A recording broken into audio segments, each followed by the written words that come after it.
بات رسول اللہ کی وفا کی ہے بس. ارے حضور سے وفا نہیں ہے تو نماز بھی کام نہیں آنا, روزے بھی کام نہیں آنا, کوئی عمل بھی کام نہیں آنا. اصل چیز حضور کی وفا ہے. لیکن آپ بات سنیے, پیر نے تحفہ دیا تو سر آنکھوں پہ رکھتے ہو, اللہ نے بھی تحفہ دیا, اس کی کیا عزت کی آپ نے, اس کی کیا قدر کی آپ نے. اور تحفہ اللہ نے دیا اور کس کے ہاتھوں سے دیا؟ تحفہ اللہ نے دیا اور کس کے ہاتھوں سے دیا؟ تحفہ اللہ کا ہے, اس تحفے کو نماز کہتے ہیں.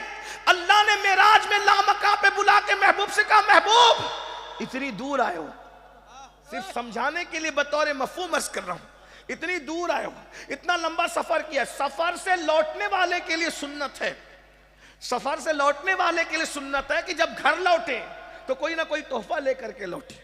آقا نے یہاں تک فرمایا جب سفر سے واپس جایا کرو تو اپنے بچوں کے لیے کچھ نہ کچھ تحفہ لے کے جایا کرو. اور یہ بھی فرمایا جب تحفہ لے کے جایا کرو تو پہلے بیٹوں کو مت دیا کرو, تحفہ پہلے بیٹیوں کو دیا کرو. پہلے تحفہ بیٹیوں کو دو, بیٹوں کو مت دو. 3 بیٹیاں اور 1 بیٹا ہے, اکلوتے بیٹے کو پہلے مت دینا, پہلے بیٹیوں کو دینا. آقا فرماتے بیٹی کا دل بڑا نازک ہوتا ہے, جس نے بیٹے کو تحفہ دیا بیٹی کا دل دکھ جائے گا, جس نے بیٹی کا دل دکھایا اس نے مجھ محمد کا دل دکھا دیا. غور فرمائیں, جس مذہب میں بیٹی کی اتنی عزت ہے کہ بیٹے سے پہلے تحفہ بیٹیوں کو دو اور پھر بیٹیاں بیٹیاں ہوتی ہے. مائیں اور بہنیں اگر سن رہی ہے تو ان سے کہنا چاہتا ہوں, اے میری بہنوں, دنیا نے تو تمہیں چتا پر زندہ جلایا تھا, شوہر کی چتا پر. دنیا نے تو تمہیں زندہ دفن کیا تھا پیدا ہونے کے بعد. دنیا نے تو تمہیں شیطنت کہا تھا, دنیا نے تو تمہیں نحوست کہا تھا, دنیا تو تمہیں زنا کا آلہ قرار دیا تھا. اگر تمہاری عزت کو کسی نے بحال کیا ہے تو وہ صرف اور صرف آمنہ کا لال ہے. میرے آقا نے فرمایا بیٹی کو برا مت جانو, کیونکہ میں محمد بیٹیوں کا باپ بن کر کے آیا ہوں, بیٹی کی پرورش کرنے والا باپ. اور میں محمد جنت میں اتنے قریب ہوں گے جیسے یہ 2 انگلیاں قریب ہیں.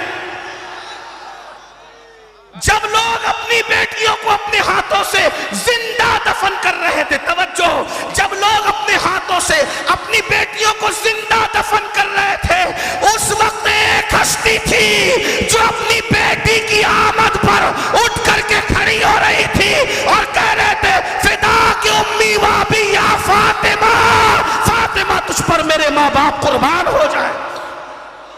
غور تو فرمائے, توجہ تو فرمائے. تو عرض یہ کر رہا تھا, اللہ نے فرمایا محبوب اتنی دور آئے ہو, تحفہ لے کر جاؤ, میرے بندوں کے لیے تحفہ میری طرف سے لے جاؤ, اپنے ہاتھ سے دینا. وہ تحفہ کیا تھا؟ نماز.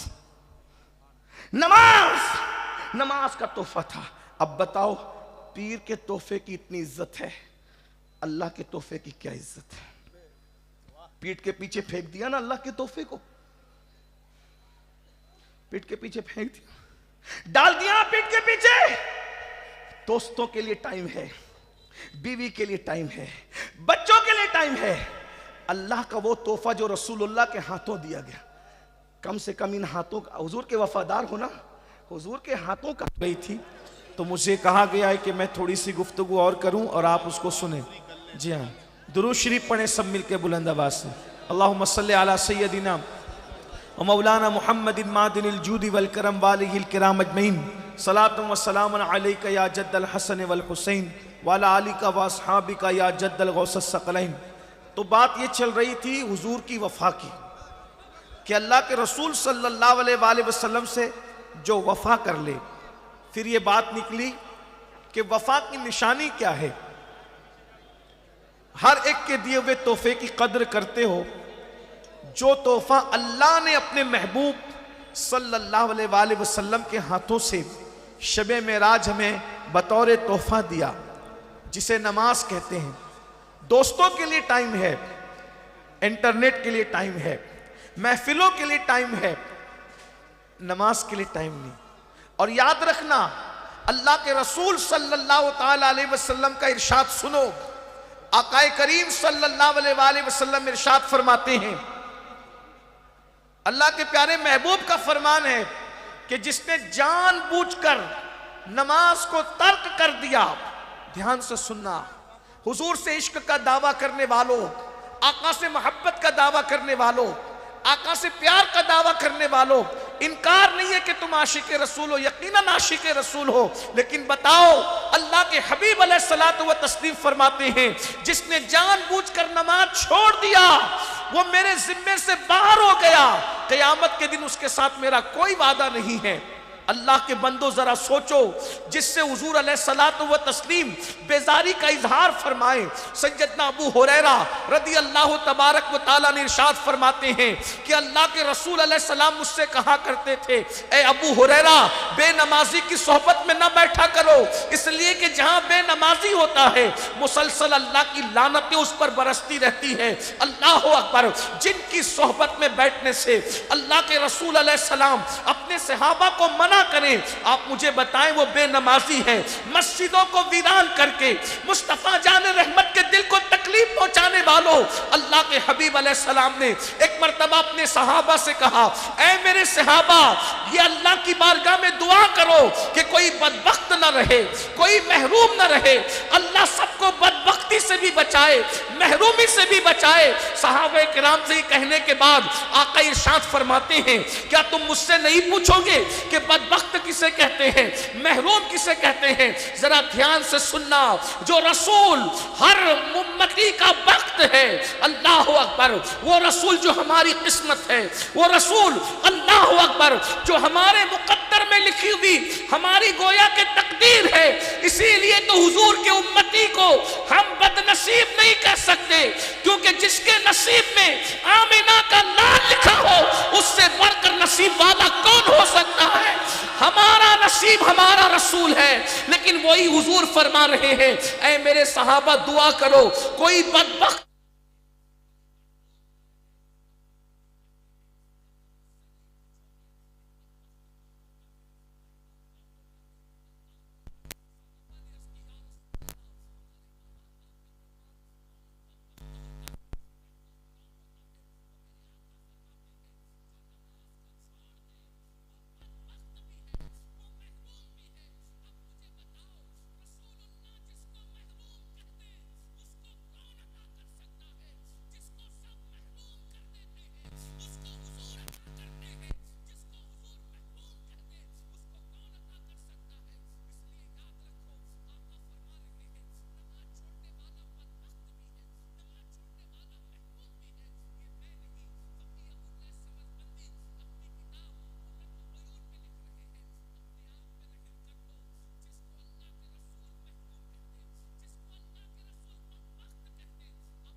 کر کے بات پوری کر لوں۔ یاد رکھنا، جوانی کا صحیح استعمال کرو، جوانی کا مس یوز نہ کرو، جوانی میں اللہ کی عبادت کرو، اس لیے کہ اللہ کو جوان بھی پسند ہے اور جوانی کی عبادت بھی پسند ہے۔ آج سے پہلے اگر کچھ بھی کیا ہے، کچھ بھی کیا، توبہ کر لو۔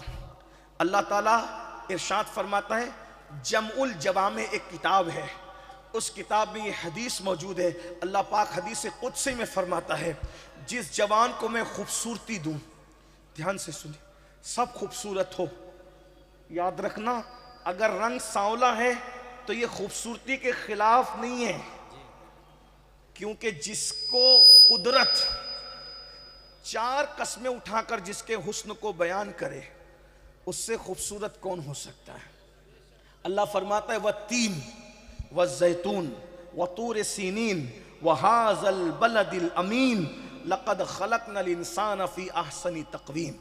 اللہ فرماتا ہے تین کی قسم، زیتون کی قسم، طور سینا کی قسم اور بلد امین یعنی مکے کی قسم۔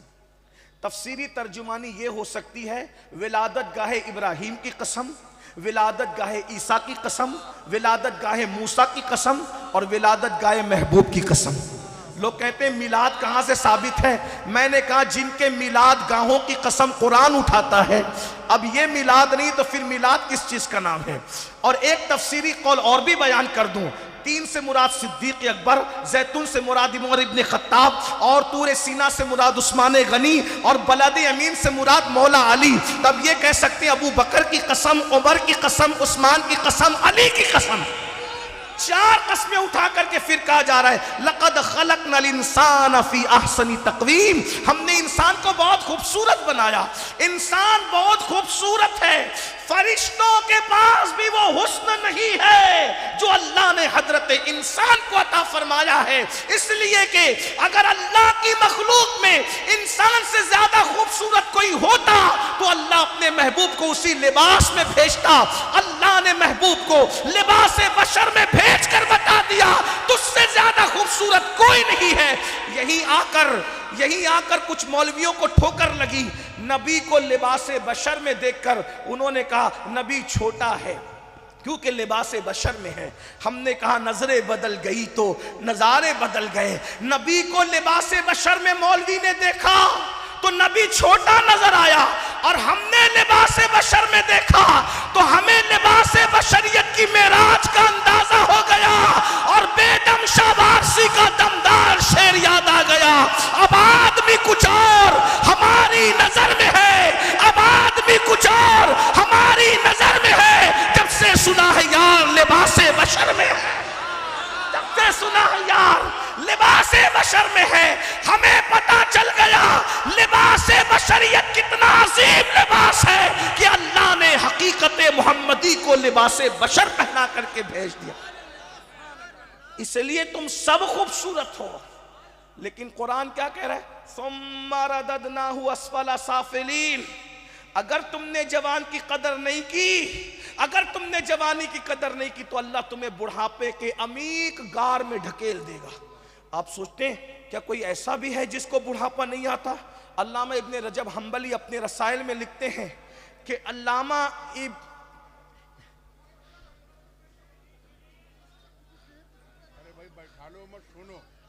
ابن طیب طبری رحمت اللہ تعالی علیہ 100 سال کی عمر میں بھی جوان دکھتے تھے.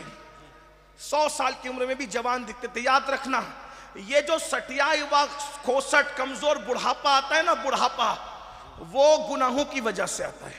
ورنہ اگر انسان گناہ نہ کرے بال سفید ہو جاتے ہیں، لیکن بڑھاپا نہیں آتا جس کو کمزوری کہتے ہیں. میں نے کہا نا آپ کو کہ کہنے والے نے یہ جو بات کہی کہ محمد کے غلاموں کو بڑھاپا آ نہیں سکتا. غلاموں کو بڑھاپا، داڑھی سفید ہونا یہ حسن ایمان کی نشانی ہے. بڑھاپا کمزوری کا نام ہے، کمزوری کا. اللہ اکبر. اسی لیے اللہ نے اپنے محبوب کو بھی بڑھاپے سے محفوظ رکھا.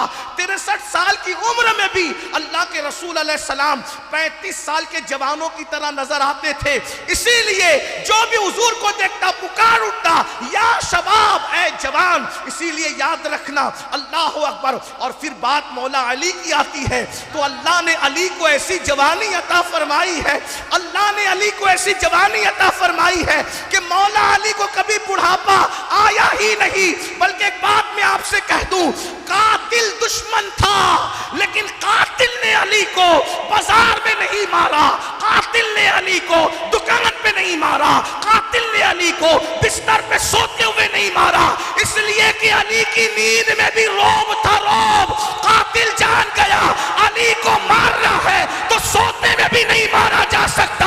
اگر علی کو مارنا ہے تو حالت نماز میں حملہ کرو تبھی علی کو مارا جا سکتا ہے. اسی لیے مولا علی کے لیے اس عمر میں جب داڑھی سفید ہو گئی تھی قاتل نے ٹکرانے کی کوشش نہیں کی، کیونکہ اللہ نے علی کو وہ جوانی عطا کی تھی کہ ان کو کبھی بڑھاپا آیا ہی نہیں. میرے آقا فرماتے ہیں لا فتح الا علی، لا سیف الا ذوالفقار.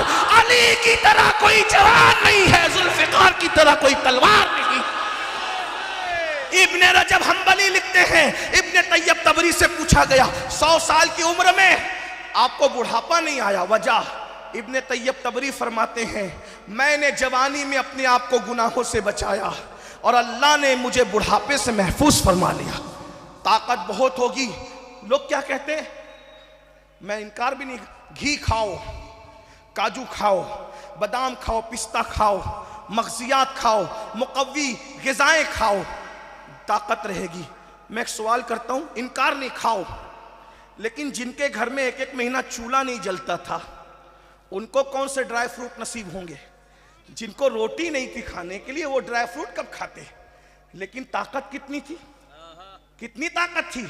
ایک دن میرے مولا علی مرتضیٰ کی ڈھال گر گئی، پوری زندگی میں ایک ہی بار ڈھال گری۔ میں خیبر نئے انداز سے پڑھنے لگا ہوں، توجہ فرمائیں، علی کا بیٹا موجود ہو تو پھر میں خیبر نئے انداز سے پڑھنے لگا، توجہ فرمائیں، غور کرتے ہیں آپ۔ پوری زندگی میں مولا علی کی ایک ہی بار ڈھال گری، بس ایک بار، اور وہ کون سا مقام تھا؟ وہ مقام خیبر تھا۔ کبھی کبھی لوگ خیبر بیان کرتے ہوئے اتنا کہتے ہیں کہ مرحب نے حملہ کیا تو علی کا کچھ نہیں ہوا۔ میں یہ خلاف واقعہ بات ہے، ہم لوگ غلو کرنے والے لوگ نہیں ہیں۔ ہم کہتے ہیں کہ مولا علی کو تلوار لگی اور پیشانی زخمی ہوئی، اور پوری زندگی آپ کی پیشانی پر وہ نشان رہا۔ مرحب مرحب تھا، 1000 پہلوانوں کے برابر سمجھا جاتا تھا۔ چمڑے پہ کھڑا ہوتا، چمڑا کھینچ لیا جاتا، چمڑا پھٹ جاتا، لیکن مرحب اپنی جگہ سے ہٹتا نہیں تھا۔ مرحب اتنا طاقتور، اس نے حملہ کیا، اور مولا علی تھے بہت خوبصورت، بہت خوبصورت تھے بھائی۔ یہ جو پیون لگائے جاتے ہیں نا ٹاٹ میں، کہ وہ تو بہت خوبصورت نہیں تھے، یہ ابن تیمیہ کی غلاظت کی وجہ سے ہے، ورنہ علی کے تو آج بھی بیٹے اتنے خوبصورت ہیں۔ 1400 سال گزرنے کے بعد علی کے حسن کو اگر دیکھنا ہے تو ان کے بیٹوں میں دیکھ لو۔ اور ایک بات بتاؤں، دنیا میں ایک بندہ ایسا گزرا ہے جو مرد ہو کر بھی برقع پہنتا تھا۔ دنیا میں ایک مرد ایسا گزرا ہے جو مرد ہو کر بھی برقع پہنتا تھا۔ آپ نے برقع ہمیشہ عورتوں کو پہنتے دیکھا ہوگا، لیکن ایک مرد تاریخ میں ایسا بھی ملتا ہے جو مرد ہو کر برقع پہنتا تھا، اور وہ کسی اور خاندان کا نہیں تھا، وہ بھی میرے مولا علی مرتضیٰ کے خاندان کا شہزادہ تھا۔ وہ برقع کیوں پہنتا تھا؟ اس لیے کہ وہ اتنا خوبصورت تھا کہ اس کو کافر بھی دیکھتے تھے تو دیکھتے رہ جاتے تھے، اور کافر دیکھ کر کے مسلمان ہو جاتے تھے۔ اس خوبصورت لڑکے، اس خوبصورت شہزادے کو دنیا امام علی رضا کے نام سے جانتی ہے۔ وہ اپنے چہرے پہ نقاب ڈال کے چلا کرتے تھے۔ آپ کو اتنا بتا دوں خوبصورت کتنے تھے میرے بھائیوں، ایک مرتبہ ایک 4 سال کا مجوسی کا بچہ، دیکھ رہا ہے کہ بغداد میں ایک بندہ چہرے پہ نقاب ڈال کے گھوڑ سوار جا رہا ہے، بغداد کے لوگ اس کے پیچھے بھاگ رہے۔ تو اس ڈنڈے سے بچے نے پوچھا، او بغداد کے سنجیدہ لوگوں، تم کیوں بھاگ رہے ہو؟ اللہ اکبر۔ لوگوں نے کہا یہ ہمارے نبی کا شہزادہ ہے، اس کے پیچھے بھاگ رہے ہیں۔ کہا دیکھا، ارے اس نے تو چہرے پہ نقاب ڈالا ہے۔ کہا چہرہ ہی تو دیکھنے بھاگ رہے۔ تو ننھے سے 4 سال کے مجوسی کے بچے نے کہا اس کے چہرے میں رکھا کیا ہے جو تم اس کے پیچھے بھاگ رہے ہو؟ کسی سنجیدہ انسان نے کہا تو ہی جا کے چہرہ دیکھ لے، چہرے میں رکھا کیا ہے؟ وہ 4 سال کا مجوسی کا بچہ امام علی رضا کے پیچھے بھاگا، اور بھاگنے کے بعد چہرے سے نقاب الٹا گیا۔ تو اللہ اکبر، وہ 4 سال کا بچہ علی رضا کا حسن دیکھ کر کے کہتا ہے کیا کوئی اتنا بھی خوبصورت ہو سکتا ہے؟ آج کے بعد میں نے ماں کو بھی چھوڑ دیا، باپ کو بھی چھوڑ دیا، اپنا مذہب بھی چھوڑ دیا۔ تو ہی میرا مذہب ہے، تو ہی میرا مسلک ہے، تو میری ماں ہے، تو میرا باپ ہے۔ اور قدم پکڑ کے کہا آج کے بعد سب کچھ میرا تو ہی ہے۔ امام علی رضا نے کہا تو نے مجھے ماں کا، تو نے مجھے باپ کا، ہمارے محمد ہے صلات شادی پہ ہے ماننے کا۔ تو نے مجھے ماں باپ کہہ دیا، میں نے تجھے آج سے اپنا بیٹا بنا لیا۔ اور اس 4 سال کے مجوسی کے بچے کو اتنا پڑھایا لکھایا کہ اسی ہستی کو دنیا نے امام معروف کرخی کے نام سے یاد کیا۔ ذرا غور کریں، علی رضا کے حسن کا یہ عالم، علی رضا کے حسن کا یہ عالم ہے، تو علی مرتضیٰ کے حسن کا عالم کیا ہے؟ علی مرتضیٰ کے حسن کا عالم کیا ہوگا؟ بہت خوبصورت تھے، قد میانہ تھا، اور اللہ اکبر جب آئے مرحب کے سامنے تو مرحب نے حملہ کیا، جو ہے وہ پیشانی پہ وار، امامہ کاٹ کر، خود کاٹ کر پیشانی پہ وار لگا، اور اس نے ڈھال کو ایسا مارا، علی مرتضیٰ کے ہاتھ سے ڈھال گری، چھوٹ گئی۔ ڈھال گری چھوٹی تو مولا علی کو غصہ آ گیا، میری ڈھال تو نے گرائی، اس کی سزا بڑی بری ہوگی۔ کیا کیا؟ ڈھال تو چاہیے تھا، اور علی وہ علی تھے جو کبھی پلٹ کر گئے نہیں، اسی لیے ان کا نام کرار ہے، وہ فرار نہیں ہے۔ اگر ڈھال لینے بھی جاتے تو کوئی ناسبی کہہ دیتا کہ ایک بار تو پلٹ کر گئے تھے نا۔ علی میں مرتضیٰ کو یہ بھی گوارا نہ ہوا کہ میں پلٹ کر جاؤں، پیٹ دکھا کے دشمن کو جانا یہ شان علی نہیں۔ اسی لیے سرکار نے فرمایا کل جھنڈا اس کو دوں گا جو فرار نہیں ہوگا بلکہ کرار ہوگا، کرار۔ جوانوں میں تم کو شجاعت علی اس لیے سنا رہا ہوں کہ اگر اپنے جوانوں کو بزدلی سے نکال کے بہادر بنانا ہے تو علی کی شجاعت سنانی ہوگی۔ جب یہ قوم شجاعت علی کو جان لے گی تو بزدلی سے باہر نکل جائے گی۔ زنا کی فلمیں بزدل لوگ دیکھتے ہیں، مسجدوں کو ویران بزدل لوگ کرتے ہیں، لڑکیوں سے ناجائز دوستی بزدل لوگ کرتے ہیں، اپنے ہاتھ سے اپنی جوانی کا خاتمہ بزدل لوگ کرتے ہیں، اور جو وفادار ہوتے ہیں، وفا ہوتے ہیں، بہادر ہوتے ہیں، شجاعت رکھتے ہیں، وہ اپنی جوانی کو اپنے ہاتھ سے ضائع نہیں کرتے، لڑکیوں سے ناجائز دوستی نہیں کرتے، زنا کے اڈوں کو آباد نہیں کرتے۔ ان کی تو شان ہوتی ہے نہیں تیرا نشیمن قصر سلطانی کے گنبد پر تو شاہی ہے بسیرا کر پہاڑوں کی چٹانوں میں۔ عقابی روح جب بیدار ہوتی ہے جوانوں میں، نظر آتی ہے ان کو اپنی منزل آسمانوں میں۔ جس نے بھی بہادری کا کارنامہ انجام دیا ہے کہیں نہ کہیں وہ علی مرتضیٰ سے کنیکٹ تھا تبھی دے سکا۔ مثال کے طور پر کربلا کے اندر بہادری کا کارنامہ علی مرتضیٰ کا بیٹا دے رہا ہے۔ سلجوکیوں کی دور حکومت کے اندر اللہ اکبر سبائی فتنے کا خاتمہ غوث اعظم کی شکل میں علی کا بیٹا کر رہا ہے۔ 90 لاکھ کو کلمہ پڑھانے والا کارنامہ علی کا بیٹا انجام دے رہا ہے۔ وارث دیوا، اسی طرح شاہ برکت اللہ، مخدوم اشرف جہانگیر سمنانی، اسی طریقے سے شیخ احمد رفاعی، سب کو دیکھتے چلے جائیے۔ جس نے اندلس کے ساحل پہ کشتیاں جلائی تھی اس کا تعلق بھی علی سے تھا۔ جس نے بیت المقدس کے اوپر اسلام کا پرچم لہرایا تھا اس صلاح الدین ایوبی کا تعلق بھی مولا علی سے تھا۔ یاد رکھنا ہم علی والے ہیں لیکن وہ علی والے نہیں کہ علی کو مانے اور علی کے امام کو گالی دیں۔ ہم وہ علی والے نہیں ہیں کہ علی کو مانے اور علی کے امام کو گالی دیں۔ ہم تو وہ علی والے ہیں، علی بھی کرتے ہیں لیکن صدیق اکبر کی محبت کے ساتھ کرتے ہیں، فاروق اعظم کی محبت کے ساتھ کرتے ہیں، عثمان غنی کی محبت کے ساتھ کرتے ہیں۔ ہم علی کو بھی مانتے ہیں اور 2.5 سال تک کے جس علی نے صدیق اکبر کے پیچھے نماز پڑھی ہے اس صدیق کو بھی امام مانتے ہیں۔ علی نے جس کو امام مانا ہے اگر وہ امام نہیں ہے تو دنیا میں کوئی امام پیدا ہی نہیں ہوا۔ اسی لیے ہمارے مرشد حضور محدث اعظم کے چوچوی نے کہا تھا مرتبہ حضرت صدیق کا یہ ہے سید، ہر فضیلت کے وہ جامع ہے نبوت کے سوا، ہر فضیلت کے وہ جامع ہے نبوت کے سوا۔ اللہ اکبر عرض کر رہا تھا جب مولا علی کی ڈھال زمین پہ گری ہے سوچا پلٹ کے جاؤں گا تو ناسبی تانا دیں گے کہ علی نے تو پیٹ دکھائی تھی، کب پیٹ نہیں دکھائیں گے، تمہارے گھر سے ڈھال کا انتظام کریں گے۔ لیکن وہ کیسے؟ تلوار سیدھے ہاتھ میں تھی، دوسرے ہاتھ سے، جس کو لوگ الٹا کہتے ہیں۔ ہم مولا علی کے لیے کسی چیز کو الٹا نہیں کہتے کیونکہ ہمارا مسلک مکمل ادب ہے، لیکن دوسرے ہاتھ سے خیبر کا دروازہ اکھاڑا ہے۔ تو نے میری ڈھال گرائی، اس کی سزا دیکھ لے مرحب کہ میں نے تیرے قلعے کے دروازے کو ڈھال بنا لی۔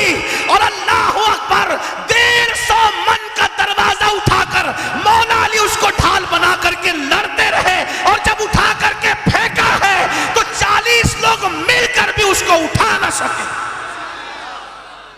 یہ طاقت ہوتی ہے جوانی کی جو گناہ سے بچ جائے، جو گناہ سے بچ جائے تو بس اینڈ کرتے ہوئے کیا کہ گناہ سے بچ جاؤ۔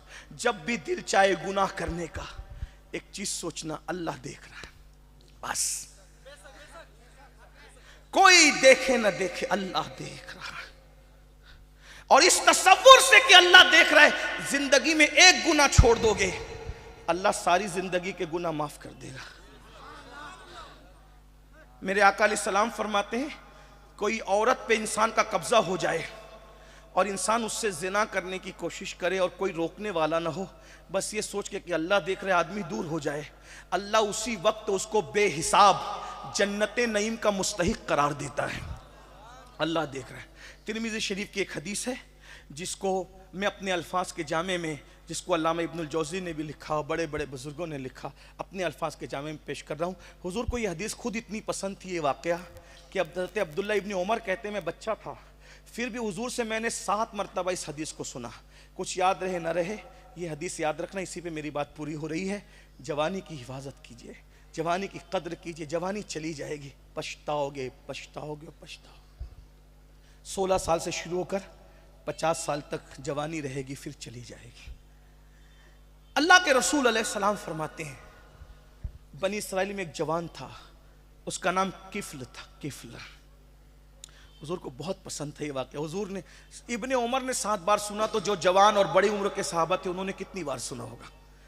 کبھی کبھی کچھ لوگ یہ بھی سوچتے ہیں کیا ان مقرروں کو اور کچھ یاد نہیں رہتا، کبھی بات دہراتے ہیں۔ یاد رکھنا، یاد نہ رہنے پر ہی دہرایا نہیں جاتا۔ وَذَكِّرْ فَإِنَّ الذِّكْرَ تَنفَعُ الْمُؤْمِنِينَ، مومنوں کے سامنے باتوں یاد دلایا کرو، ان کو نصیحت کیا کرو، باتیں ریپیٹ کیا کرو، کیونکہ ان کو یاد دہانی کرانا فائدہ دیتا ہے۔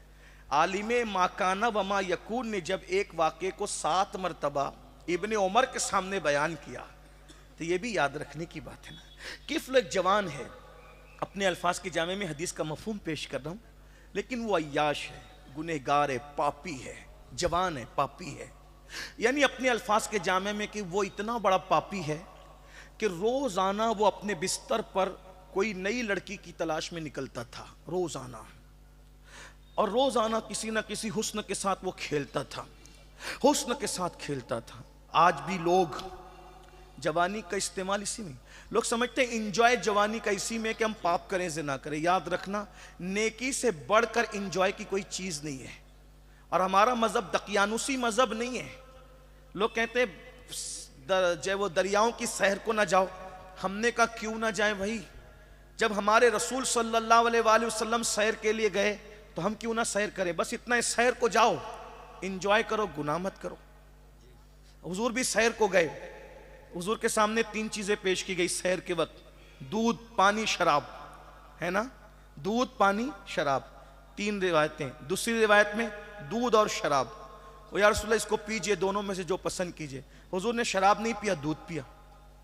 کیا بتایا؟ سیر کو نکلو، دودھ پیو بھائی، شراب نہ پیو، سیر کرنے جاؤ۔ کس نے منع کیا؟ ایک بوڑھی عورت اپنی طرف بلا رہی تھی حضور کو، حضور نے اس کی طرف دیکھا ہی نہیں، حضور آگے بڑھ گئے۔ کسی نے سلام کیا، جواب دیا، تو حضرت بہت لمبی روایت ہے لیکن میں 2 باتیں کر کے بڑھ رہا ہوں۔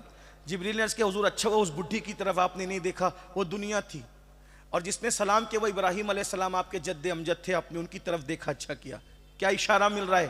سیر کے لیے جاؤ، عورتوں کو مت تکو، اللہ والوں کی زیارت کرو، انجوائے کرو بھائی، انجوائے، حرام مت کرو، گناہ مت کرو، اچھے کپڑے پہنو، اچھی سواریاں، اچھا موبائل، سب اچھا، کام بھی اچھے کرو، عمل بھی اچھے کرو۔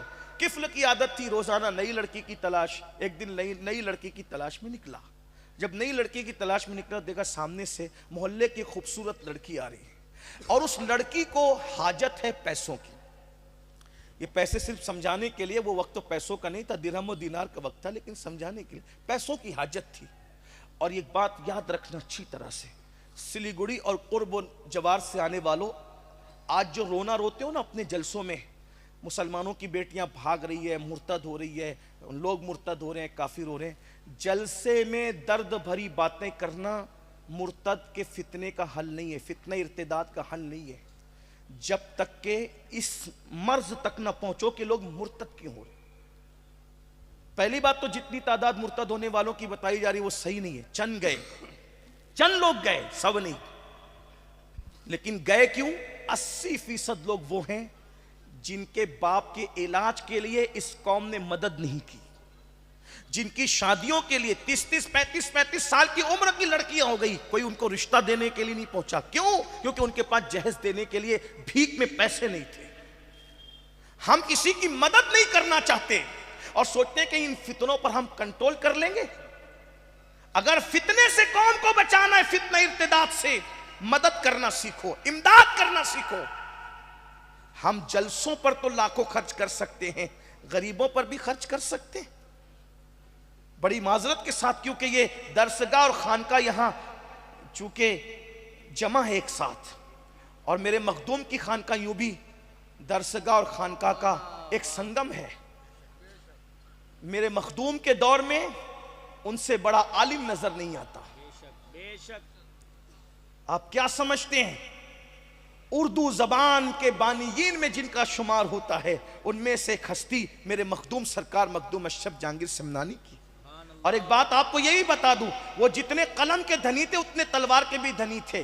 چنگیز خان کے لشکر سے کسی نے جنگ نہیں کی، جس نے جنگ کی ہے اس بادشاہ کو دنیا مخدوم اشرف جہانگیر سمنانی کہتی ہے. آپ تاریخ اٹھا کر پڑھیں. اور عمر کتنی تھی؟ صرف 13 یا 14 سال کی عمر تھی. جب آپ نے مشورہ کیا چنگیزیوں کا لشکر آ رہا ہے کیا کرنا چاہیے، وہ کہا کہ آپ نہ لڑے، کوئی نہیں لڑ رہا، آپ نہ لڑے. تو آپ نے مسکرا کے کہا میری چھوٹی عمر دیکھ کے مجھے روک رہے ہو، میری چھوٹی عمر دیکھ کے روک رہے کہ میں مقابلہ نہ کر سکوں گا، میری تو پھر بھی 14 سال کی عمر ہے. میرے دادا علی اصغر نے تو 6 مہینے کی عمر کے اندر وہ بہادری کے جوہر دکھائے تھے کہ آج تک لشکر یزید اٹھنے کا نام نہیں لیتا. یہ حال ہے میرے بھائی. غور کیجئے اپنے بزرگوں، صرف اپنے بزرگوں کو گھاگر چادر پہ مت گنو. ہم گھاگر چادر کے مخالف نہیں، لیکن اسی پہ مت گنو. میرے بھائیوں آج ہمارا حال یہ ہے کہ ہم پیر کے مزار پر 1 لاکھ کی چادر چڑھا سکتے ہیں، لیکن ہم یتیم اور بیواؤں کے سروں پہ دوپٹے نہیں ڈال سکتے. ہم چادر چڑھانے کے لیے منع نہیں کر رہے ہیں، چڑھاؤ نا بھائی، بالکل چڑھاؤ، لیکن جن کے ہمارے بزرگوں کے مزارات چادروں کے محتاج نہیں ہیں، لیکن یتیم اور بیواں عورتوں کے سر دوپٹوں کے ضرور محتاج. مدد کرنا نہیں چاہتے، امداد کرنا نہیں چاہتے، اور صرف درد بھری باتوں سے کچھ نہیں ہوتا. تو کفل نے دیکھا ایک لڑکی آ رہی ہے، خوبصورت بھی ہے، ضرورت مند ہے. پورے محلے سے اس نے قرضہ مانگا، کسی نے قرضہ دیا نہیں، بھیک بھی نہیں دی. کفل نے کہا ادھر آ، کتنے کی ضرورت ہے؟ اتنے کی. اس نے 60 درہم یا دینار اس کی جھولی میں ڈال دی. جتنے چاہیے تھے اس سے بہت زیادہ اس کی جھولی میں ڈال دیے. لڑکی نے تشکر کی نگاہ سے کفل کو دیکھا. مولائے کائنات فرماتے ہیں انسان احسان کا بندہ ہوتا ہے، جو احسان کرے گا انسان اس کے ساتھ جائے گا. لڑکی نے تشکر کی نگاہ سے دیکھا. جب تشکر کی نگاہ سے دیکھا تو کفل نے کہا پورے محلے نے تیری مدد نہیں کی، میں تجھ سے کچھ نہیں چاہتا، صرف ایک چیز چاہتا ہوں، چند لمحے میرے گھر چل کے تھوڑی دیر بیٹھ جا بس. لڑکی ساتھ ہو گئی. لڑکی جیسے ہی ساتھ ہوئی گیا، کھڑکی دروازے سب بند کر دیا اور بند کر کے اس لڑکی کے ساتھ بیٹھا، اور بیٹھ کر جیسے کھسکنے لگا وہ لڑکی کا پورا وجود کانپنے لگا. کفل نے کہا لڑکی کیوں کانپ رہی ہے؟ کوئی دیکھ تو نہیں رہا ہے نا؟ لڑکی نے کہا کوئی نہیں دیکھ رہا ہے، سارے کھڑکی دروازے بند ہو گئے ہیں، لیکن ایک دروازہ ایسا ہے جو بندے سے خدا کی طرف کھلتا ہے، خدا سے بندے کی طرف کھلتا ہے. اس دروازے کو دنیا کی کوئی طاقت کبھی بند نہیں کر سکتی. کوئی نہیں دیکھ رہا ہے، اللہ دیکھ رہا ہے. کفل میں جانتی ہوں اس سے پہلے تو نے زنا کئی مرتبہ کیا، لیکن میں نے کبھی زنا نہیں کیا. میں یہ سوچ رہی ہوں کہ اللہ دیکھ رہا ہے. اگر قیامت میں اللہ پوچھے گا کہ تو نے زنا کیوں کیا تھا، تو میں زبان میں وہ طاقت کہاں سے لاؤں گی کہ اللہ کو کہہ سکوں کہ میں نے زنا کیا تھا. وَتُكَلِّمُنَا أَيْدِيهِمْ وَتَشْهَدُ أَرْجُلُهُمْ بِمَا كَانُوا يَكْسِبُونَ. اس دن تو منہ پر بھی مہر لگا دی جائے گی، اعضاء انسان کے گواہی دیں گے. کفل نے جیسے ہی سنا اللہ دیکھ رہا ہے، لڑکی کانپ رہی ہے، اور وہ کہتی ہے کہ تو نے کئی بار یہ گناہ کیا، میں نے آج تک نہیں کیا، اللہ کو میں جواب کیا دوں گی؟ اللہ دیکھ رہا ہے. بس اتنا سننا تھا. کہتے ہیں دل سے جو بات نکلتی ہے دل میں اترتی ہے. کفل نے کہا لڑکی جب اللہ دیکھ رہا ہے اور تو غریب ہو کر اللہ سے اتنا ڈرتی ہے تو مجھے مالدار ہو کے اللہ سے کتنا ڈرنا چاہیے. چلی جا، یہ ساری رقم لے کر چلی جا. جا، آج کے بعد میں تجھے کبھی پاپ کی نظر سے نہیں دیکھوں گا، اور تجھے کیا کسی کو نہیں. کہتے ہیں کہ لڑکی جیسی گھر کے باہر نکلی موت کا فرشتہ گھر میں آ گیا اور اسی وقت اس کی روح نکال لی. کس کی؟ کفل کی. اس کا مطلب اگر کفل، توجہ، کفل اگر اس لڑکی کو نہیں چھوڑتا تو کس حالت میں موت آتی؟ یہ سوچ کر کے بعد میں توبہ کر لیں گے. توبہ کی مہلت پر کبھی گناہ مت کرنا. اگر توبہ کرتے کرتے موت آ گئی تو اللہ کو منہ کیا دکھاؤ گے؟ حجام کی کرسیوں پہ بیٹھ کے داڑھی منڈانے والوں، موبائل میں نرم نرم گدوں پہ لیٹ کر زنا کی فلمیں دیکھنے والوں، گانے سننے والوں، پکچر دیکھنے والوں، عورتوں پہ پاپ کی نظریں ڈالنے والوں، اگر یہ سوچتے ہو کہ بوڑھے ہو کے سدھر جائیں گے، اگر یہی کام کرتے کرتے موت آ گئی تو اللہ کو منہ کیا دکھاؤ گے؟ کیا حدیث پاک نہیں سنی؟ جو جس حالت میں مرے گا اسی حالت میں اٹھایا جائے گا. کس حالت میں اٹھو گے سوچو. اللہ اکبر. کفل نے لڑکی کو باہر کیا, موت کا فرشتہ اندر آیا, اس کی روح نکالی, جنگل کی آگ کی طرح پورے محلے میں بات پھیل گئی, کفل مر گیا مر گیا مر گیا مر گیا, کفل مر گیا مر گیا.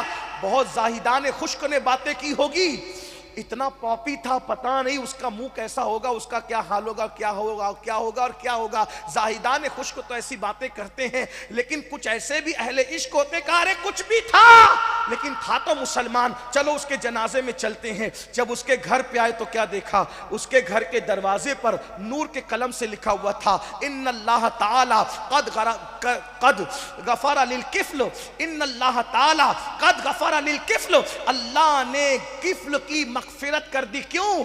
کفل نے اللہ کے ڈر سے کہ اللہ دیکھ رہا ہے, صرف ایک گناہ چھوڑ دیا, اللہ دیکھ رہا, اس تصور سے ایک گناہ چھوڑ دیا, اللہ نے اس کے ساری زندگی کے گناہوں کی مغفرت فرما دی. میری قوم کے جوانوں, جب دل گناہ کرنے کو چاہے, نفس گناہ پر ابھارے, یہ سوچو کہ کوئی دیکھے نہ دیکھے, اللہ دیکھ رہا ہے. ایک گناہ کم سے کم زندگی میں چھوڑ کر کے دیکھو, اللہ ساری زندگی کے گناہ معاف کر دے گا. اللہ مجھے آپ سب کو عمل کی توفیق دے. گفتگو کے درمیان اگر کوئی غلطی ہو اللہ تعالیٰ معاف فرما دے. استغفر اللہ ربی من کل ذنب واتوب الیہ وما علینا الا البلاغ. السلام علیکم ورحمۃ اللہ وبرکاتہ.